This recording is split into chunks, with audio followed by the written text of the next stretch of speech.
දවසේ දැඩමුතු ඔන්න යාළුවනේ අද ඇවිල්ලා මයි 3 වෙනිදා අද දවසේ වැදගත්කම ඔයාලා දන්නවද?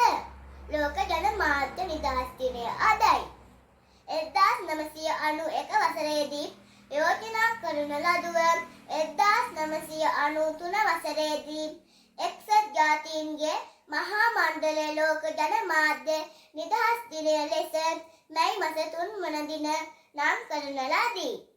විශ්ව මානව හිමිකම් ප්‍රකාශනයේ 19 වැනි වගන්තියට අනුව මිනිසාට තොරතුරු ලබා ගැනීමට තොරතුරු ප්‍රකාශ කිරීමට ඇති මානව හිමිකම් යන අදහස ව්‍යාප්ත කිරීමේ අරමුණ ඇතිව මෙම දින ප්‍රකාශයට පත් කර තිබේ.